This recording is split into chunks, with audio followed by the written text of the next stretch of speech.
Hello what's up guys. आज हम जिस मूवी को एक्सप्लेन करने वाले हैं ये साइंस फिक्शन मूवी है जिसका नेम ग्रेविटी है। इस स्टोरी में हम एक लड़की को दिखाया जाता है जो स्पेस में फर्स्ट टाइम ट्रेवल करती है और फर्स्ट ट्रेवल में ही वो बिल्कुल अकेली हो जाती है। आगे फर्दर क्या होता है इसे इलेबोरेट करते हैं। मूवी का एस्टेब्लिशिंग शॉट दिखाया जाता है और हमें एस्ट्रोनॉट दिखाए जाते हैं। ये एस्ट्रोनॉट स्पेस में टेक्निकल हार्डवेयर इंस्टॉल करते हैं। इनके टीम का जो हेड होता है इसका नेम कॉस्की होता है जो इन्हें लीड कर रहा था, जिसे इन सबसे आइडिया है स्पेस का और टेक्निकल चीज़ों को सॉल्व करने का। दूसरी तरफ हम देखते हैं डॉक्टर स्टोन जो कि हार्डवेयर की स्पेशलिस्ट हैं जिन्हें हार्डवेयर ठीक करने के लिए लाया गया था। यहाँ हम देखते हैं कॉस्की नाम का कैरेक्टर थोड़ा फनी होता है जो डॉक्टर स्टोन के साथ थोड़ा फ्लर्ट करता है। ये दोनों अपने काम को कर रहे हैं तभी नासा की तरफ से इन्हें एक मैसेज रिसीव होता है और ये मैसेज ये था, रशियन सैटेलाइट में फनी खराबी आ गई थी जिसकी वजह से रशियन गवर्नमेंट ने इस सैटेलाइट को खत्म कर दिया है ताकि उसका डाटा किसी और तक ना पहुंचे। अब नासा ने इन्हें ये बताया है कि अब उस सैटेलाइट का मलबा स्पेस में फैल गया है और वो तुम्हारी तरफ आ सकता है, सो तुम्हें थोड़ा ध्यान से काम करना चाहिए। तभी डॉक्टर स्टोन कॉस्की से पूछते हैं क्या ये न्यूज अलर्ट रहने के लिए बताई जा रही है, लेकिन कॉस्की मजाक में बात डालता है और ये दोनों अपना काम कंटिन्यू रखते हैं। अब ये दोनों अपना काम कर रहे थे तभी इन्हें नासा की तरफ से मैसेज रिसीव होता है। नासा की तरफ से इन्हें बताया जाता है कि जल्दी इन्हें ये काम खत्म करके वापस अपनी स्पेसशिप तक आना होगा। कॉस्की जब रीजन पूछता है तब नासा की तरफ से बताया जाता है जिस सैटेलाइट को मिसाइल से खत्म किया गया है उसका मलबा तुम्हारी तरफ तेजी से बढ़ रहा है। ये सब सुन के डॉक्टर स्टोन बहुत डर जाती है और सबको अबॉर्ट करने को बोलती है।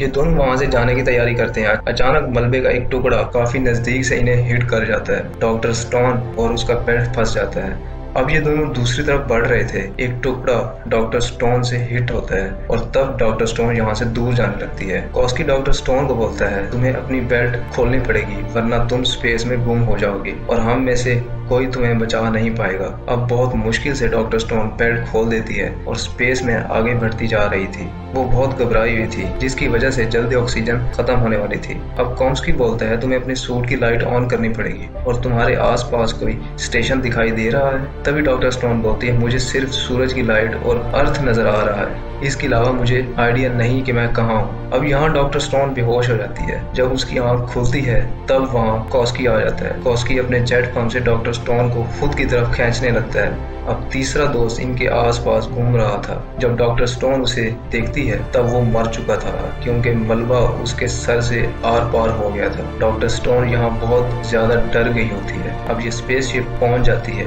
यहाँ जब ये देखते हैं कि इनका स्पेसशिप पूरी तरह से खत्म हो चुका है और सब पार्टनर की डेथ हो चुकी है। अब यहाँ कॉम्स्की नासा से कम्युनिकेट करके बोलते हैं हमें दूसरे स्टेशन तक जाना है क्योंकि ये बिल्कुल खत्म हो चुका है। बट डॉक्टर स्टोन अर्थ को देख के बहुत अजीब फील कर रही थी। डॉक्टर स्टोन इस नजारे को पहली बार देख रही थी जिसे वो देख के बहुत खुश भी हो रही थी। अब कॉस्की का एयर जेट का वॉल्यूम थोड़ा ही रह गया था। डॉक्टर स्टोन इससे बंधी रस्सी को पकड़ लेती है। कॉस्की एक ही झटके से स्पेसशिप तक बढ़ता है। ये दोनों इतनी जोर से बढ़ रहे थे कि इनका इस स्टेशन से बहुत बुरी तरह से टकराव होता है। कॉस्की डॉक्टर स्टोन से बहुत दूर हो जाता है और इनका बेल्ट भी टूट जाता है। अब कॉस्की यहाँ ये सोचता है उसके बचने की उम्मीद नहीं है और वो इस रस्सी को भी नहीं पकड़ सकता क्योंकि ये रस्सी भी कमजोर हो गई थी। कॉस्की स्टोन से बोलता है मुझे छोड़ दो, अब कुछ नहीं हो सकता, तुम भी मेरे साथ मारी जाओगी। बट अचानक कॉस्की बेल्ट खोल देता है और वो डॉक्टर से दूर होने लगता है। देखते ही देखते वो डॉक्टर स्टोन से बहुत दूर पहुंच गया था। ये सीन मूवी में सबसे बेस्ट और बहुत इमोशनल सीन है। अब डॉक्टर स्टोन फौरन से स्पेस स्टेशन के अंदर जाती है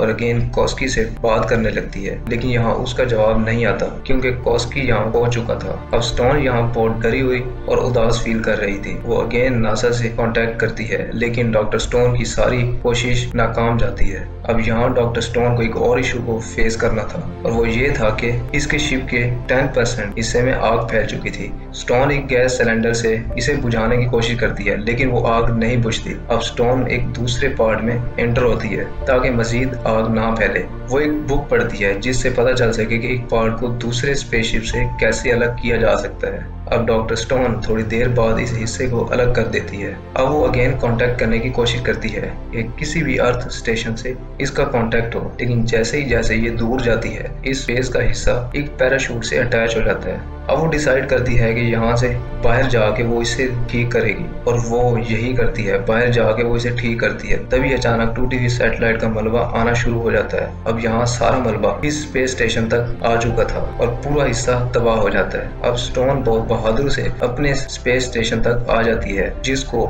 उसने दूसरे पार्ट से अलग किया था। वो इसे थोड़ा आगे की तरफ मूव करती है। अब अगेन उसका इंजन बंद हो जाता है और सैटेलाइट बंद हो जाती है। अब स्टोन बहुत परेशान हो जाती है। वो एक चीज ठीक करती है, तभी दूसरी चीज खराब हो जाती है। स्टोन अब बहुत गुस्से में आ गई थी।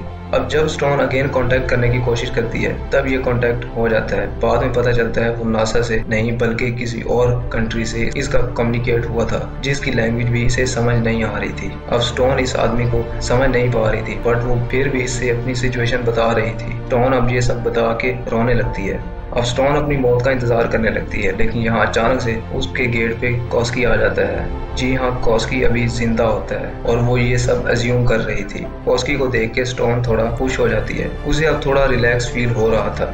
अब कॉस्की इसे ड्रिंक देता है और बोलता है, तुम्हें बस खुद पे यकीन करना चाहिए। तुम अगर ये करोगी तो तुम सब अच्छा कर सकती हो। अचानक स्टोन अपनी आंखें खोलती है और देखती है कि वहाँ कॉस्की नहीं था। ये जस्ट एक ख्वाब था जो डॉक्टर स्टोन देख रही थी। स्टोन ये जस्ट एज्यूम कर रही थी, बट असल में वो मर चुका था। अब वो ये सब फील कर रही थी जो कॉस्की ने इसे ख्वाब में बताया था। तभी उसके अंदर की हिम्मत जाग जाती है। अब स्टोन सोचती है कि वो चाइनीज स्पेस तक जाएगी और हेल्प मांगेगी। अब स्टोन के पास एक गैस सिलेंडर था, वो उसके एयर थ्रो से उस स्टेशन तक जाएगी। अब स्टोन यहाँ पहुंच तो गई थी, बट वो मलबा अगेन इस स्टेशन से टकराना शुरू कर देता है। बट इससे पहले स्टोन को कुछ हो, वो स्टेशन के कैप्सूल के अंदर पहुंच जाती है। अब पूरा स्टेशन चलते हुए अर्थ की तरफ मूव करता है, जो बहुत ही तेजी से मूव कर रहा था। स्टोन सोचती है, मैं जिंदा नीचे पहुंचूंगी और पूरी दुनिया को मेरी स्टोरी पता चलेगी, या फिर 9 से 10 मिनट में मैं जलकर मर जाऊंगी। अब ये कैप्सूल बहुत तेजी से अर्थ की तरफ मूव कर रहा था। फ्रिक्शन की वजह से कैप्सूल में बहुत आग लग चुकी थी। तभी अचानक स्टोन को बादल नजर आने लगते हैं और पैराशूट खुल जाता है, जिससे कैप्सूल की स्पीड कम हो जाती है। स्लो ये कैप्सूल एक समंदर में गिर जाता है। अब यहाँ इसे एक और मुसीबत फेस करनी पड़ती है। कैप्सूल लॉक्ड होता है, जिसकी वजह से पानी इसमें भरने लगता है, बट बहुत मुश्किल से वो अपने इस सूट को खोलती है और बाहर आ जाती है। अब स्टोन बहुत दिनों बाद खुली हवा फील करती है और वो आसमान की तरफ बाकी मलबे को गिरते हुए देखती है। वो सोचती है कि वो कितनी खुश नसीब है। स्टोन बहुत वीक हो चुकी थी, बट वो हिम्मत हारने वाली नहीं थी। वो किसी तरह उठ के आगे की तरफ मूव करती है। यहाँ मूवी खत्म हो जाती है। मूवी का नेम ग्रेविटी। बेसिकली अगर हम स्पेस में हैं, तब हमें ग्रेविटी का एहसास जरूर होगा, और ग्रेविटी क्या है जी हम ऑलरेडी कुछ इंटरस्टेलर में बता चुके हैं। मूवी आपको कैसी लगी ये आप हमें कमेंट बॉक्स में बता सकते हैं। Thanks for watching.